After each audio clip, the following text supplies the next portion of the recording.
Hello and welcome to the English live stream. We're here to help you speak properly. Because Craig can't. Because I can't. It's been a long day, Lynn. It's been a very long day.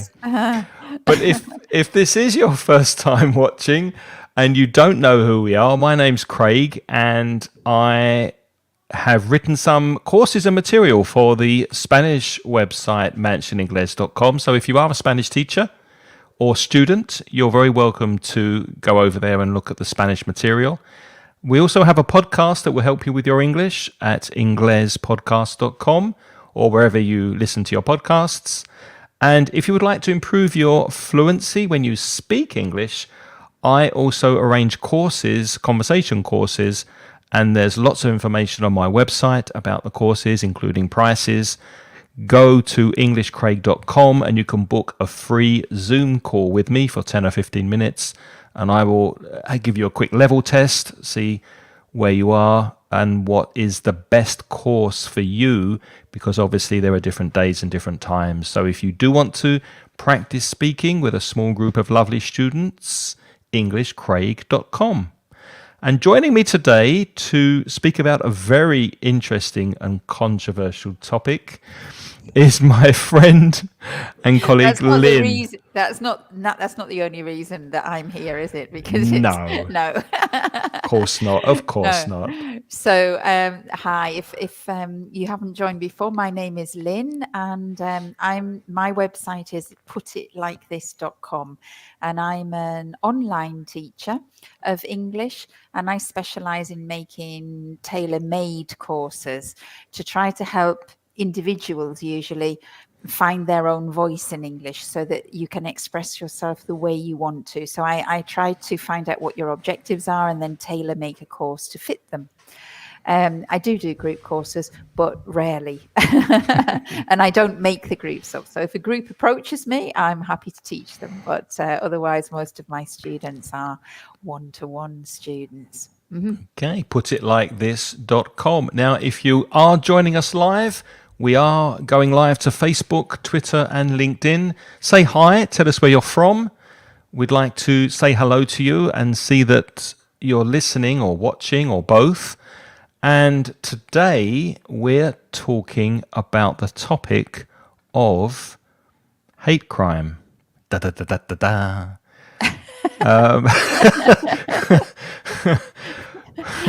I hate this topic. No. Well, we haven't spoken about it before, and we've been doing this live stream for quite a while now, and we've covered many areas of vocabulary, and we've spoken about many different topics. And hate crime is very much in the news at the moment. Why, I hear you ask? Well, there's been a law passed in Scotland called an act of parliament. The word act can be used as a synonym of a law that's been approved and been passed. Mm-hmm. And it's like a piece of legislation, isn't it? Piece of law, a piece of legislation that has come into force last week. Now, we're going to use some vocabulary to give you some information about this new law, this new act, and then we're going to ask you what you think of it. So let's look at the vocabulary first, explain what this is, and then we'd like to get your opinion on it, and also we'll tell you ours. Mm-hmm. So here's some vocabulary that we're going to use to describe it. Hello, Anthony. Thanks for joining. Maria Dolores is here. And hi. Priscilla. Oh, that's a nice surprise. Priscilla, good to see you. Mm-hmm. From Madrid. And Anthony is in Guatemala City. Okay, thank you. Guatemala City, lovely. Thank you for joining. So what can we tell them about this act, Lynn? Well, Uh, that's not fair, Craig. This was your idea. Okay, well, I'll pick up the ball. I'll say, Craig, what can we tell them about this act? I Okay. don't know very much about it, I have to admit. Well, it's complicated. Let me describe it using the vocabulary then. So Okay. to come into force means it is now legal. It has been passed. They voted on it in the Parliament, in the Scottish Parliament, and they said, yes, we want this act. We want this bill. That's another word you can use. You probably know the word bill from a restaurant. You get the bill when you pay. But an act of Parliament is also called a bill, and they've passed this bill or this piece of legislation, and they've expanded an old bill or piece of law to include transgender identity as a protected characteristic from hate crimes. So you may have heard in the news, transgender identity has become quite a divisive, quite controversial area, and they've decided to pass this law to protect hate speech against transgender identity. So it's kind of like a new law, if I've understood rightly. It was an existing law, and they're expanding Exactly. the area of the law to include more categories, and one of the categories is transgender rights, just to protect marginalized people. Mm-hmm. Exactly. They've amended the law. So let me put that in the chat. To amend a law or to amend a bill is to take an original law and extend it and change it. So that's... And this law that is hate crime, it's basically, if I understood rightly, it's to try to stop people stirring up hatred. Is that right? So it's if you talk about people or on social media, you write about them, or you communicate things which try to marginalize people and incite hatred, then you could be prosecuted under this law. Is that exactly right? Yeah. Exactly. So Lynn used the expression to stir up hatred. To stir, if you make a cup of tea or coffee and you put sugar in, you stir your tea, you stir your coffee. The phrasal verb to stir up is to agitate or make it more public, more violent, more visible. To move emotions, really, isn't it? To stir up means to move the emotions of everybody, and and it results in hatred. Basically, you're trying to encourage people to hate sections of society. Mm-hmm. Exactly. And this legislation that we're speaking about, the people who support the law, they're saying that it will now give much needed protection for the marginalized transgender community. So much needed is, I think, quite obvious. You need it very much. They think it was really needed and necessary. Mm-hmm. And a margin is something that's on the side. If you have a piece of paper and you're writing, your margins are on the side of the paper. So in society, some groups, some people have been marginalized. They've been pushed to the edges, to the sides of society, and maybe don't have the same rights as other people. Mm-hmm. Maybe another word that is useful for you is the word mainstream, because mainstream is, if you like, not in the margins. It's like the wider population, the population that's normalized, that everybody accepts, and they think this way of life is fine. This is mainstream. And marginalized groups are people who are not in the mainstream. So they're usually smaller groups of people who don't follow the same kind of traditions, religion, beliefs as the mainstream. Mm-hmm. So these are the people who are in favor of this law, who are who support it. because they think the transgender or the trans, it's often shortened to trans community, have been marginalized. However, on the other side, you have people who are against this law because they believe it is going to stifle free speech. The things we say freely, what you can say, what you can't say. To stifle is to push down or to suffocate so that you cannot speak freely, and even threaten women's rights that have been hard won. Now, what's interesting is that although this law has been changed, it hasn't been changed to include women's rights. So women are not a marginalised community. Not according to Scottish law. No. And Craig, I'm sorry, but I have to point out, because we're giving it as vocabulary, there's a spelling error, a typo. Hard won women's rights is with a W. Hard won.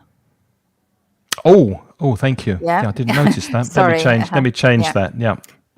Hard won women's rights, because the women feminism has been fighting for equal rights for many, many years. And so when they say these are hard won rights, the idea is that the women have made great efforts, great sacrifices to get the rights that they have, but they're not being included in this law. So it's kind of sparked a debate. To spark is when you strike a match and you get something that starts a fire.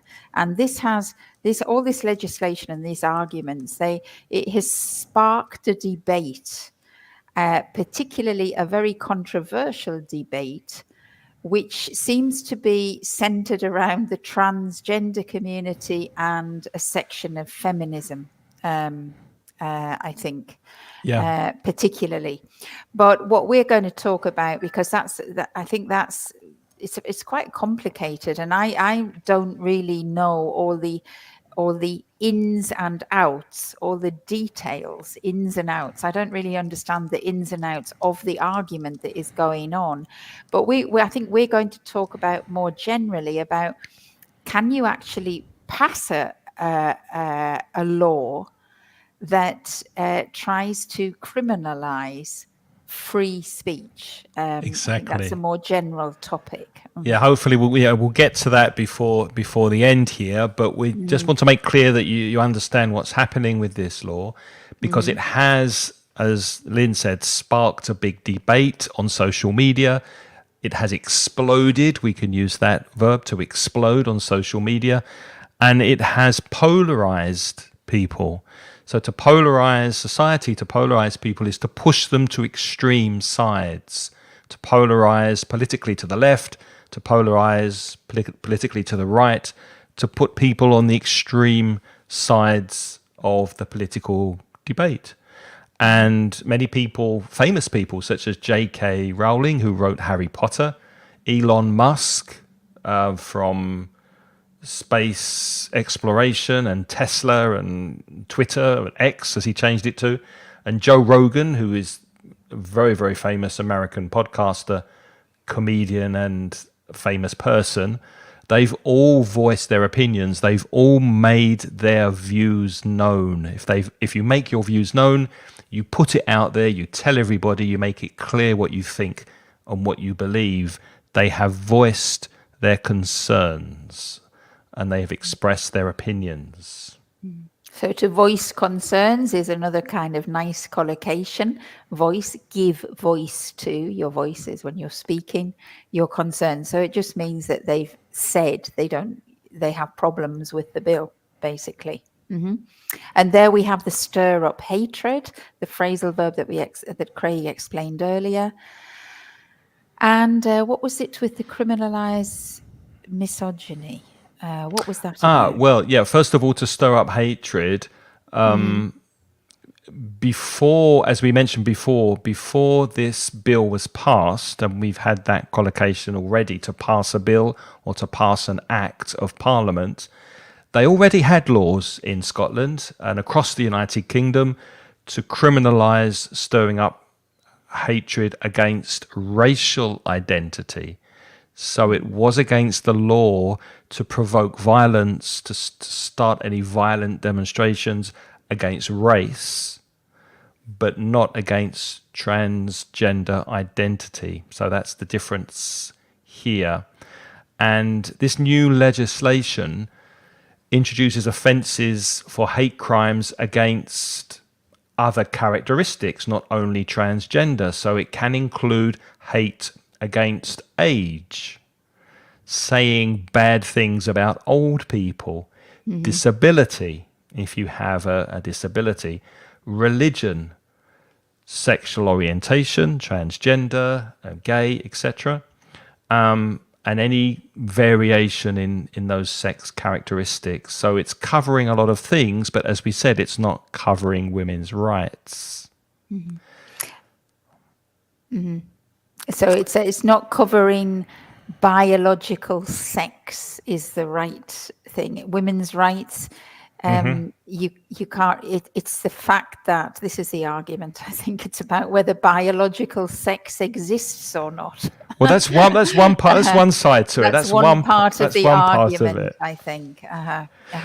And biological sex is not included in this bill, so there's no hate crime if you incite hatred against women or men. But about these other things. And the government in Scotland, just to give the background as well, the government in Scotland says that the reason that biological sex is not included in this bill is because they want to create a separate bill which criminalizes misogyny. Misogyny is the hatred of women, correct? Yeah. So they want to create a separate bill at a later time. At a later time. So that apparently there's been a deliberate intention not to include that in this bill because they want to have a separate bill dealing with that. Yeah, exactly. And people who are convicted, there's that verb to convict under this new law, could face up to 7 years in prison and or a fine. So if the police decide, and that's another part to this interesting situation, if the police decide that you have committed a hate crime, then you could go to prison for up to 7 years. So, and what I understand is this hate crime is definitely to do with verbal, correct? It's not physical crime. Is exactly, that right? exactly. So that leads us, now that we've looked at some vocabulary, and if you are watching, please ask questions in the chat. If anything is not clear, if you want us to explain something again, please feel free to ask a question in the chat, wherever you're watching. So our first and ask any other questions too, because I'm sure that this is culturally, this is quite like different countries. You're all from different countries, from Guatemala, from Mexico as well, from Spain. And I'm sure that in different countries, this debate is further ahead or behind. I don't know, because I know that this debate is very common in America. And it's often called, you might have heard of things like the culture wars. That's a term that's used, bandied around. The cancel culture, which is this idea that when people say their opinions about certain things, if they are not considered modern or correct or inclusive, then people woke is a word. If they're not considered woke or acceptable, that they are politically incorrect, then there is a cancel culture. So there's often a big media attention, and people who were in positions of influence, they suddenly are cancelled. So nobody wants anything to do with them anymore. That is definitely the case. I'm sure everybody's heard about that for example, actors. Actors are often accused. Kevin Spacey, when he was accused of certain crimes, then nobody would entertain the idea of any of his movies. The same happened with Johnny Depp as well, I believe. Johnny Depp was in a lot of court cases about was he abusive, was he not abusive, and different countries ruled different things. But when all of that was going on, his professional career was over because he was a bad image for any company who previously might have sponsored him or used him and paid him a lot of money for representing their brands. Exactly. So that leads to a cancel culture. Mm-hmm.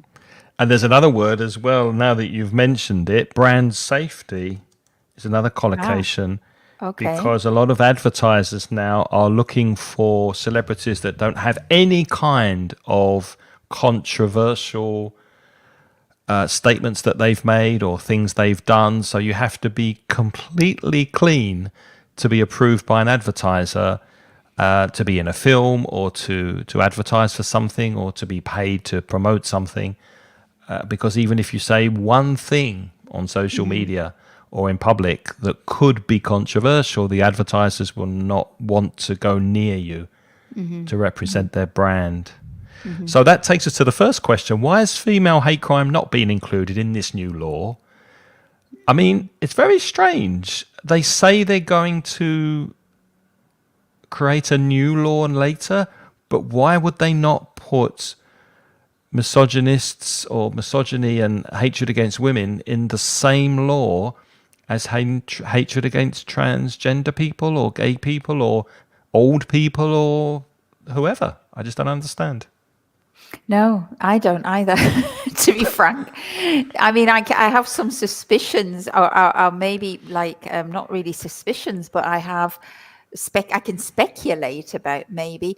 I think one of the arguments, although I'm very cautious with this because I really don't understand this area very well, but I think one of the arguments is whether you recognize sex. There's whether you recognize biological sex.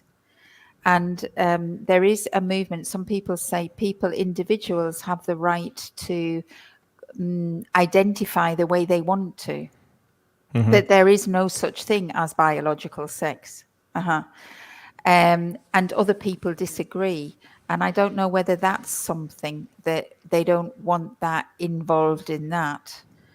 Because I suppose that the law that represents misogyny.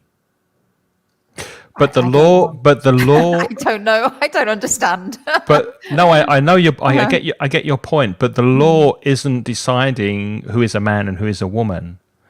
No, but the law has to, if the law is going to be applied, if you're going to prove that there's a hate crime, you have to prove that the hate crime is against who? And if you don't recognize the biological sex of men and women,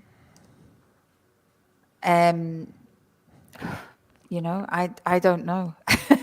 But I mean, I think a lot of transgender people, if I would assume some of the transgender community identify themselves as women or men.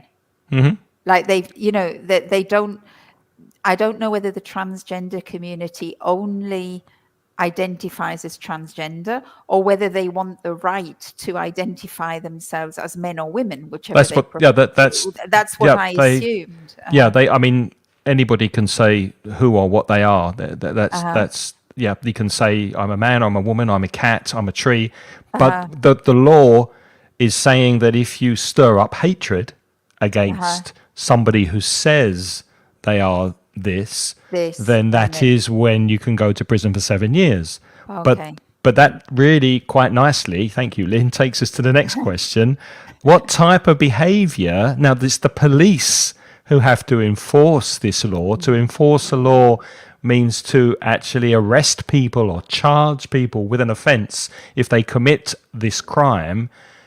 What is considered an offence under this new law? I mean, what is considered hate speech? Is it writing something really horrible on a social media platform that gets you arrested? Is it saying something in the street. The people who are against this law are saying what you're really doing is you're censoring language.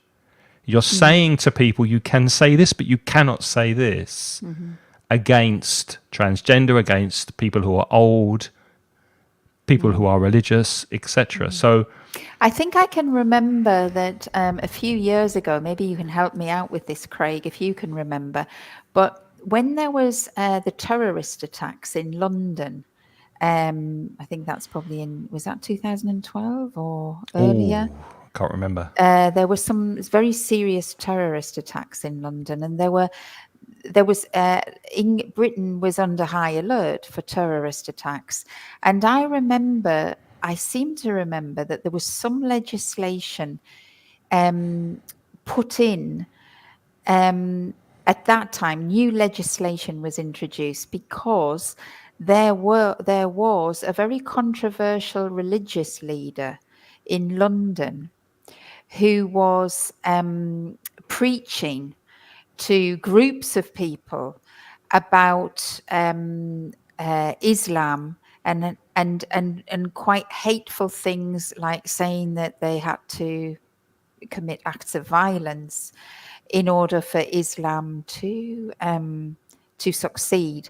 And I think I think the first legislation was an attempt to try to stop that kind of public practice. Does that ring a bell for you? No, I don't remember that particular case. There was a actually. very controversial religious leader. I have no idea what his name was, and of course, what happened? It's not what happened about, to him? It was a specific. Well, I think he got put in prison. Actually, I think he did become. He was put in prison, and I think, like for example, he wasn't allowed to preach in the open air to all of these people in public spheres. So maybe that was covered under the thing I mentioned earlier in the United Kingdom that criminalises stirring up hatred against racial identity. So maybe that was the law that they convicted him on. I don't know, but I think that was the root of it. It was the beginning of all of these terrorist attacks. But the thing is, this is fundamentally against, I think, a traditional British value, because if any of you have ever visited London, in Hyde Park, there is an area which is called Speaker's Corner. And in Hyde Park, I think it's always on a Sunday, isn't it? Or is it any day? Yep, Sunday morning. It's Sunday morning. And this is a very, very old tradition. I have no idea how old, but no doubt Craig will look it up for me when he can. I think it's over 100 years old. And traditionally, anybody could go to Speaker's Corner, and they traditionally would stand on a soapbox, and the soapbox was like a wooden box where they used to sell soap from. That's why I think this tradition is very old, because of course nobody has soapboxes now. But they would stand on this wooden crate, and then they would just freely talk about their beliefs, and often it was political beliefs or religious beliefs or anything, and anybody could stand and listen to them, and the police would always allow them to say what they wanted. And I visited Speaker's Corner. Every time I visited London, it's very entertaining. Yeah. And you go there and you hear sometimes quite interesting people. Often you hear very wacky people with very odd ideas, wacky. I mean, not mainstream ideas, very unusual, original, and sometimes crazy ideas from my perspective. But they have the ability to stand there freely and talk, and often people in the crowd can debate with them, or they can argue with them, or they can heckle them. They can boo them and say, no, it's terrible. So you often witness on Speaker's Corner, you can often witness verbal arguments between people. Hi, Paloma. Paloma joined us, Uh-huh. and Andy as well. Hello. Great. Hi. Thanks for joining. 1855 Speakers Corner There you started. go. You see, Craig is an oracle, you see. Google's the oracle. I just put in the search. Oh, I didn't see you moving your hands. I thought you have an implanted chip and you're really artificial intelligence in your brain. Where he looked up 1855. So it's a very, very, I mean, that's 150 years, isn't it? More. Yeah, Uh-huh. yeah, Yeah. yeah. So And that's a tradition. let me put in the chat here exactly what a part of the law says. Okay. So, okay, it is an offence. Here it is. It is an offence to behave in a manner or way or communicate material, so it could be written material, that a reasonable person would consider to be threatening or abusive with the intention of stirring up hatred. So that's a quotation from the new law. One thing that stands out here is abusive. Now, what one person considers abusive, another person might not.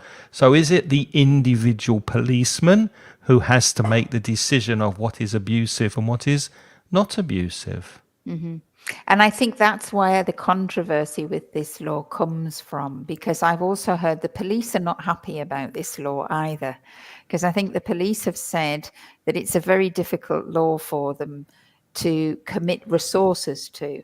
So if the police are trying to find evidence of crimes, it's probably like a murder or a robbery is physically obvious, isn't it? You know, if there's a robbery that's been committed, if there's a murder that's been committed, it's pretty clear that something has happened that constitutes a crime.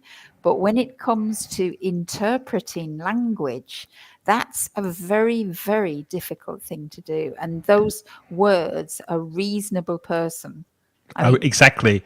Now let what me is a reasonable person? let me stop you there for a second, because I think, I mean, you might be watching thinking, come on, this is a language live stream. What are you doing talking about this Scottish law? We don't live in Scotland. It's really boring. Craig, it's really boring. Lynn, stop it. Okay, this is where we really get, apart from the vocabulary that we've been focusing on, which I think is useful vocabulary. This is the question here because we're speaking about language. We do this every 2 weeks. Should language be censored by law? Which really, if you look at this bill, if you look at this act, it is attempting to censor language, isn't it? It's telling you what you can say according to the police and what you can't. And I was talking about this earlier with one of my daughters, and one thing that we thought about was that, first of all, I think, where has the need for this law come from? Because I think for centuries people have been saying, well, certainly in Britain, since 150 years on Speaker's Corner, you've been free to say whatever you wanted to.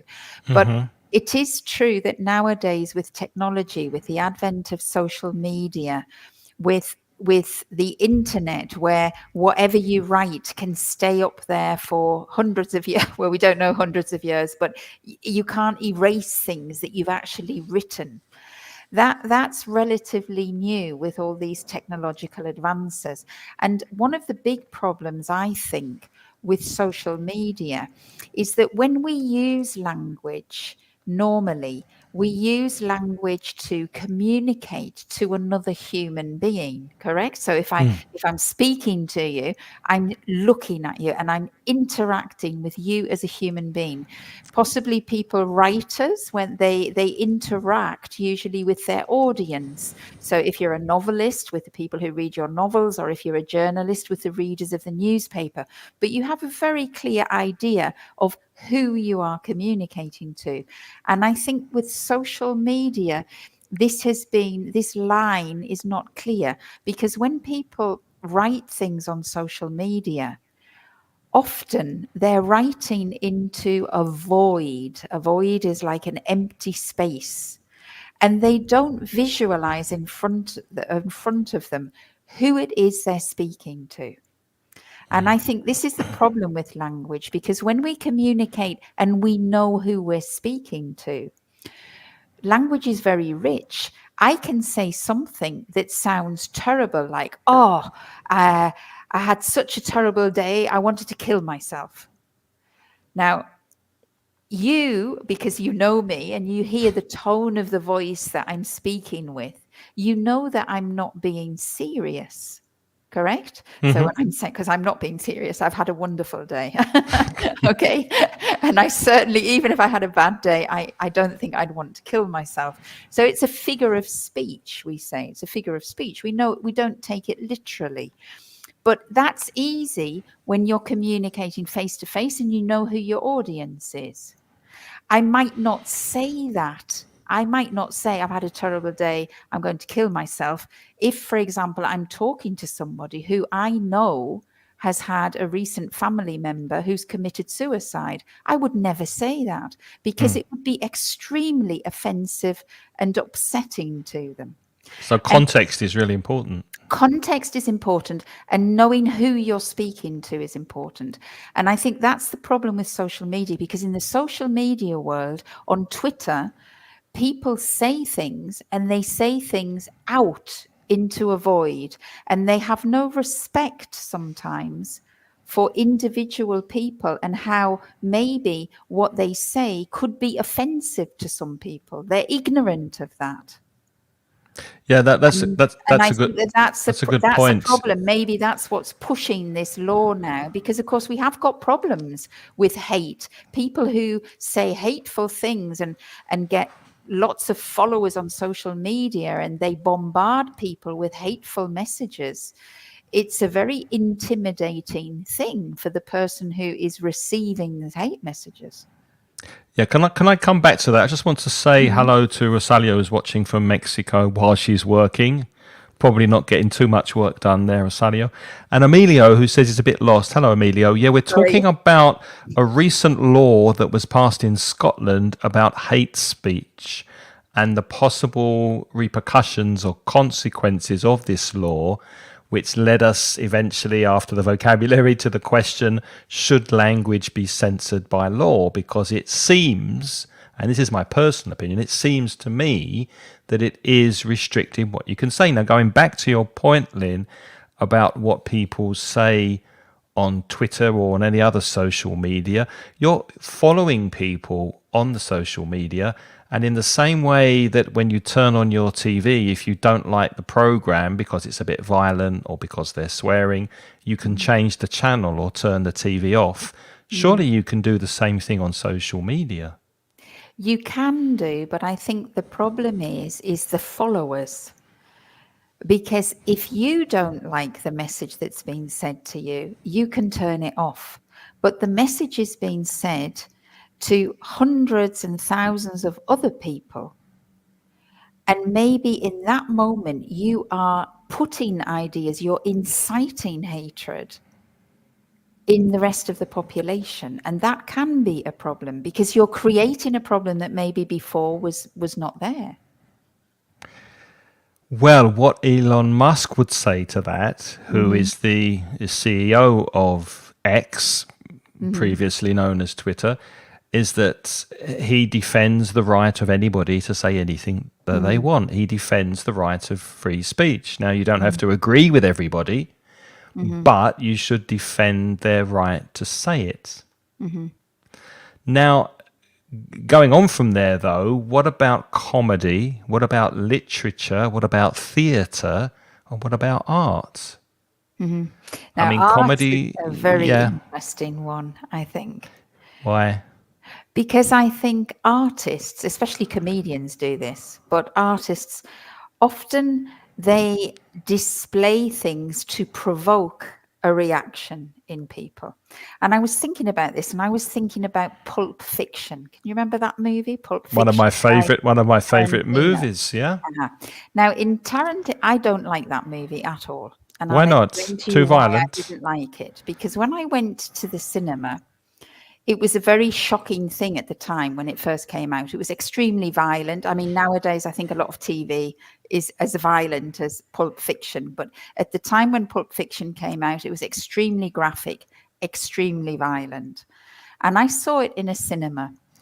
And of course, it's very entertaining, isn't it? And there was a moment in the cinema where you, as the viewer, the audience, you started to sympathize totally with the assassins. And there was a scene where they killed people, and everybody in the cinema laughed. Ha ha ha ha. They thought it was funny. And it was extremely graphic. And me included, at first I went, ha ha ha ha. And then I stopped and I thought, my God, this is horrific. I'm identifying with an assassin who is doing a terrible thing to people. Now, But at the same time, you realized it was escapism and you were watching a no, film. and it was escapism, and it was a very clever film because it provoked me. And that's art, isn't it? It provoked me to think about how normalized is violence in our society today, and how some people who have smart aleck comments, we can laugh with them and we can become terrible perpetrators of terrible things. So that piece of art, that piece of film, I don't know if that was Tarantino's intention or not, but often Probably. the artists have intentions, but the whole point of art is that it provokes something in the person who receives it. And artists are happy whatever it provokes. Then they're not happy if it provokes nothing. So, like, for example, I thought about that movie and then I thought, well, yeah, I wouldn't want movies like that to be censored, because how could I reflect about violence and other things? Sometimes art is necessary because otherwise everything is too serious, isn't it? I mean, of course, we can have a conversation in a serious format about violence, but sometimes a piece of art can provoke a whole hours and hours and hours of debate. It can provoke the same impulse of people to change. So, well, to focus on one thing, one word that you said, and that's reflection. I think that's the most important thing, because a lot of these changes that are happening in society with the way that we look at race, at gender, etc., age, religion, it's causing me, because obviously society's changed a lot since I was in my teens and 20s, and the things that I would, or my parents would have said, are not so acceptable now. So it's really good to reflect on the way we use language and think, am I offending someone? Do I want to? Do I want to say this? Do I want to offend them? Because maybe I do. It's not always wrong to offend someone, and it certainly shouldn't be, in my opinion, against the law. So I think it's fine to reflect on what you're saying, on the movies you're making, on the art you're creating, but not to have it against the law. yeah, no, I mean, I think I tend to that too. Of course, I'm not happy about violence being incentivized. Yeah, that's clear. But I think it's difficult to pinpoint it with language. And I don't know if you put in the chat file, because when we were thinking about this topic, I put this little phrase that my parents used to teach me when I was a little girl: sticks and stones, right?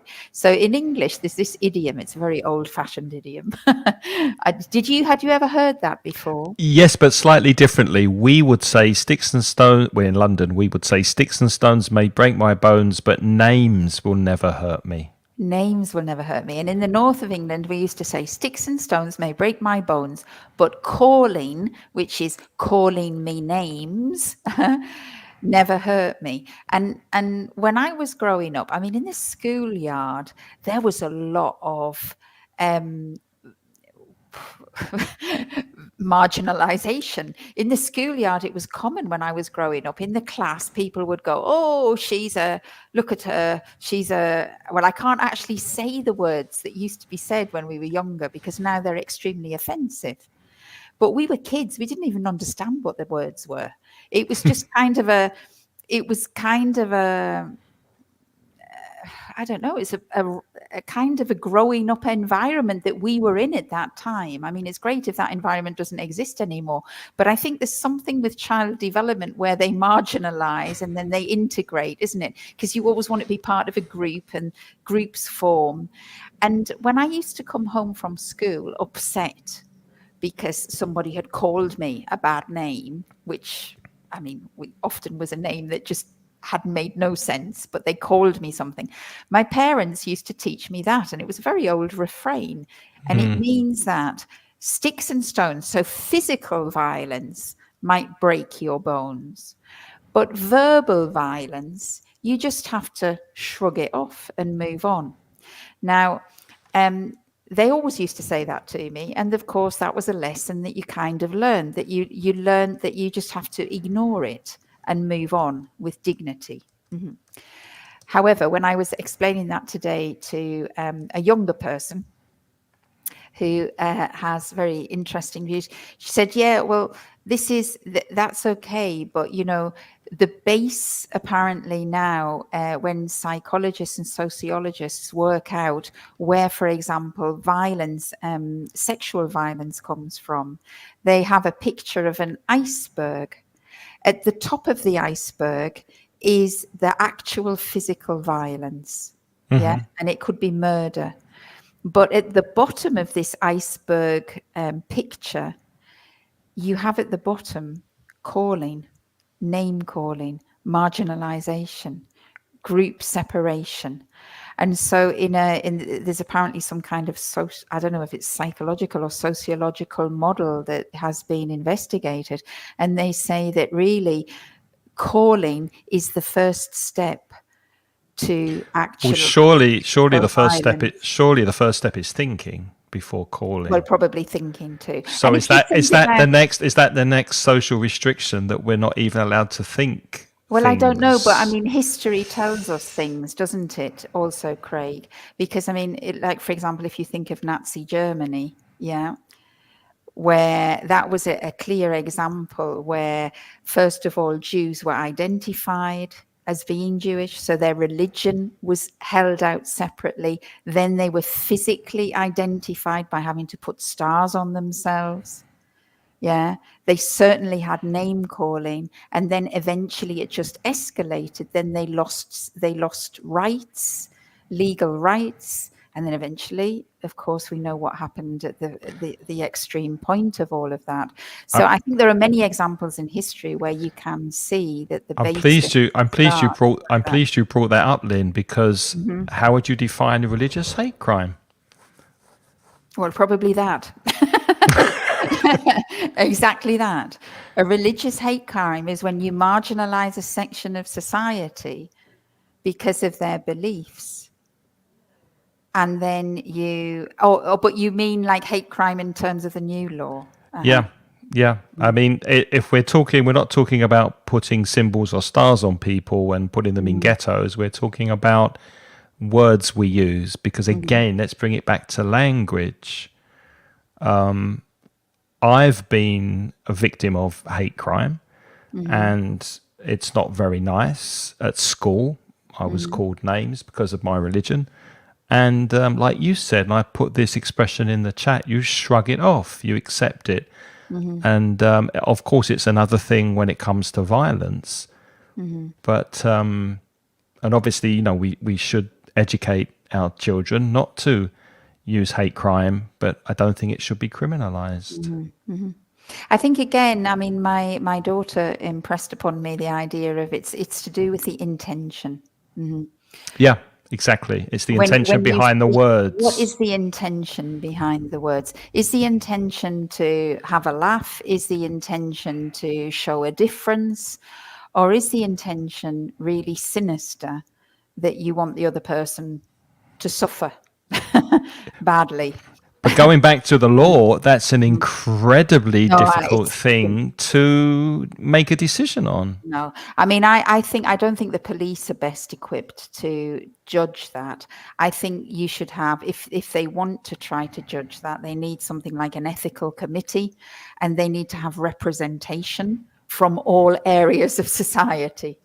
And of course, that's in that sense, police is not the right body to judge that kind of thing, because police is predominantly white men, isn't it? Well, yeah, it is. Yeah, in I most mean, places, there are predominantly. women. There are women police women there. There are probably homosexual police men and women. There are transgender men and women there, but they're in the minority. Yeah.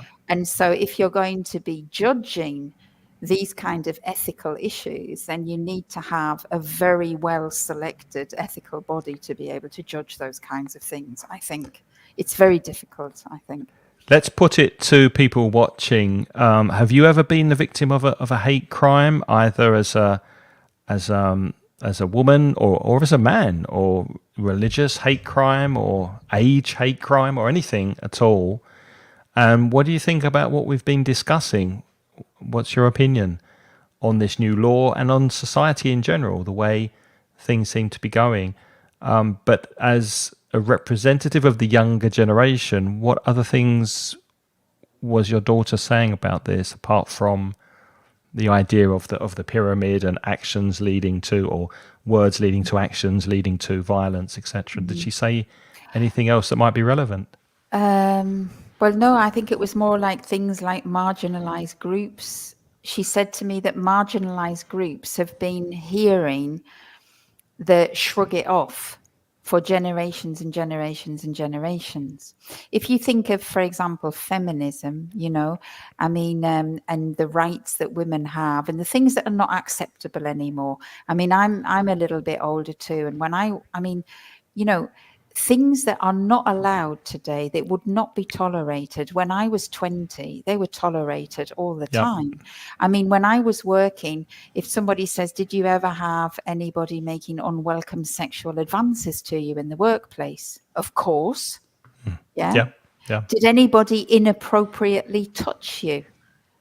When you were going through a door, or when you were standing on the metro in Paris. Oh, I remember Paris in the 80s. You couldn't get on a metro without being touched up by men. Yeah, which is like being touched. So, of course, these things happen then. And it is good today. And this was positive what my daughter said. It's good today that that's all gone. It hasn't gone completely, but it's not acceptable now. If I was on the metro and somebody touched me and I voiced that, other people would hopefully stand up for me. That is not acceptable behavior. But in the 80s, a man slapping a woman's body or commenting about the way she looked in work was totally acceptable. And it's not acceptable now. Yeah. I don't think they should go to prison. I think our prisons are full of people. We don't need more people. No, but that's an interesting distinction, though, because one thing is obviously physically touching someone in a sexual way. Then obviously maybe the police needs to be involved. But commenting about someone and saying something sexually inappropriate to someone of the opposite sex surely is not a matter for the police. That's an internal matter for the company to decide. So the managers should take disciplinary action against that employee and give them warnings, or maybe fire them or sack them. But you shouldn't phone the police because a comment was made, surely. I think generally my feeling, Craig, is that we can invest as taxpayers a lot of money into this, like with the police and the crimes and the legislation. But I think we should be investing far more money in trying to educate people to behave correctly with each other. I think people nowadays are not like, When you say correctly, do you mean with more respect? with more respect, exactly. So we've got this new technology, social media. So let's hear more about what is an appropriate way to use social media, because nobody is talking really about like etiquette or what you should be doing with social media. What kinds of things are acceptable to say and what kinds of things are rude and downright not right. Yeah. Now, it's because the technology comes very quick and it's just been left to everybody to see how to manage it. But we've had it now for a few years and we can see that it's damaging.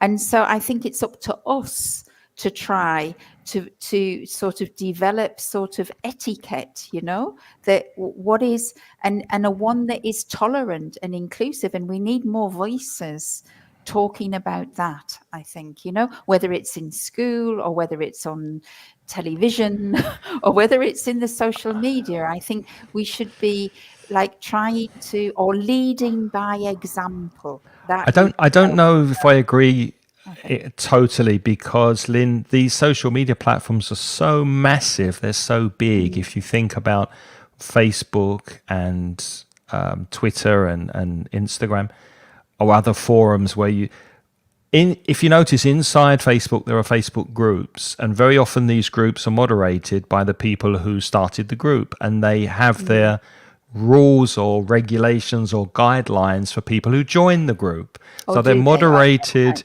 Yeah, they're moderated in their small In their individual little groups. their microcosm. But the platform as a whole is a free speech platform. So it's very difficult to start censoring language when it's a global open platform. I just want to focus on some of the comments that have been coming in. Emilio says, religious hate crime takes many different forms. Cruel and constant mockery is just one of them. Yes, I think we'll agree with that. Ignacio is with his family, but he's going to listen later. Thank you, Ignacio. And again from Emilio, I guess I'm not capable enough to tell others what hate crime is, because we all value things differently. That's true. interesting. I think that is true. I think that's going to always be a problem, isn't it? Because we all have a different set of values that is guiding our judgment. Yeah. But you suffered a bit of it as a child, and it wasn't funny.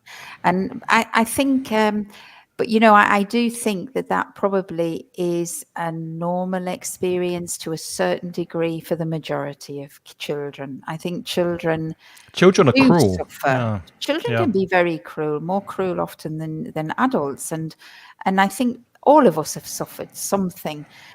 What we need is a sort of like we need an environment like the way my parents used to tell me, sticks and stones may break your bones, but Corey never hurt you, to try to empower people so that they have confidence and that they don't let themselves be defined by stupid comments of other people.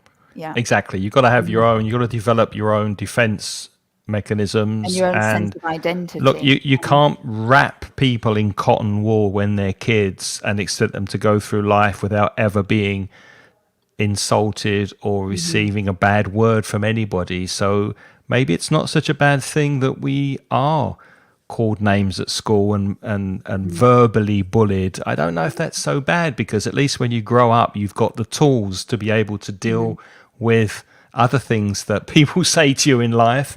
And again, if you don't like a particular comedy program, or if you don't like a particular rap song because there's swearing in it, or you don't like what a particular politician is saying, then don't listen. Don't listen. You've got the freedom not to listen, but you can't. I feel strongly about this. I don't think you can tell people by law what they can say and what they can't say. So I mean, I think I recognize what the intention is behind the law, and I presume that the people who are pushing it are well intentioned, because I like to see the best side in everybody. I think it's well intentioned, but I also have serious doubts whether that's the right way to solve the problem, And it also occurred to me when you said as well about when we were younger and we often got bullied, and you have to learn to be a bit tougher to find your own identity, to be able to respond to deal with life. The other point as well is that if we don't see dark, we don't know what light is. You need these two extremes. And I think as well that when you have suffered a little bit of sort of insults, it also makes you more aware about how careful you should be when you talk in front of other people. Exactly. It doesn't work for everybody, but I think the majority of us, when we've suffered that kind of, I'm going to say abuse with a small a, because it's not necessarily violence in that sense, but when we've suffered some of these things, we become very aware about what's important, and hopefully we also become more tolerant or less tolerant accordingly. Yeah. Exactly. So, Well, unfortunately, we've run out of time. Let's go back quickly and look at some of the vocabulary we used at the beginning, just to remind you. To come into force was when a law or an act comes into force and it's approved by Parliament. It becomes legislation. Much needed, very needed. And marginalised is pushed to the edge. You speak about people being marginalised in society. Mm-hmm. And then to stifle free speech means to suffocate free speech, to not allow free speech. And hard won is an adjective to describe that the women's rights, women had to suffer a lot before they could achieve these rights. So hard won means much deserved, maybe. Mm-hmm. Then we had intensely polarized or marginalized, pushed to the side, pushed to the polar edges of the debate or to society. And to make your views known, to let people know what you think. Mm-hmm. And then the synonym of that is to voice your concerns. It means to give voice, to air your concerns is another one. To pass a bill, we talked about earlier. To stir up hatred, that was the phrasal verb stir up, like you stir up your soup and it is soup. Suit. and to stir up hatred means to try to incite hatred. Incite is another word there. To criminalize is when you make something against the law. And to convict is when you take somebody when you accuse somebody of something, they go to court, they receive a judgment, and if the judgment is not in their favor, then they are convicted of a crime. And we've just learned that you can go to prison for 7 years if you say the wrong thing in Scotland now. Yes. In fact, J.K. Rowling, who we mentioned earlier, has said to the Scottish police on X or Twitter, come and arrest me. I mean, she has said quite often that she definitely biologically separates men and women with the kind of bodies and sexual organs they have. This is a man, this is a woman. And she really has stirred up hatred with the transgender community. And she said to the police, well, come and arrest me then if you think I'm breaking this law. She's very, very vocal about it. Very controversial. So it'll be interesting to see what happens there. Anyway, thank you so much for watching and for your company. We'll remind you who we are and how you can get in touch with us as soon as I can find I better start Lynne's banner. That's my banner. That's you. Putitlikethis.com. That's my website, and I specialize in making tailor-made courses. So if you have a particular objective in English that you want to achieve, I hope I can try to help you put it like this, to put it in your own words, to find your own character, your own personality in English, and to be able to achieve and say and write the kind of things that you want to. So I don't like, sometimes I follow textbooks if that's one of your objectives, but often I try to tailor make the courses for you so that you can achieve the specific objectives that you have. Mm-hmm. Okay, I'm just finding I've put my website in the chat. I'm just looking for your website to put that in the chat as well. I don't think I can. I've done it. It's in there now. You've done it. Oh, perfect. Yeah. Thank you. And mentioningles.com is the place to go, or the website to go, if you happen to be a Spanish speaker and you want some free exercises and courses to help you with your English. And if you prefer multitasking, you can listen to our podcast while you're walking the dog or cleaning the flat or complaining on Twitter, and go to inglespodcast.com or anywhere where you listen to podcasts. Ingles Podcast is what you need to look for our podcast. And if you want to speak with me and a small group of lovely people in a conversation course, go to englishcraig.com and book a time on my calendar on that website, and we'll have a 10-minute chat. And I'll give you all the information, answer your questions, and tell you how you can join one of the groups that will be starting in May for conversation. So there you are. All right. All right. And on that, we're not going to we're not going to end on hate. We're going to end on love, aren't we? Love. Yeah. Yeah. Have a lovely week, everybody. Have a And lovely thank you for weekend. listening. See you soon. Take care.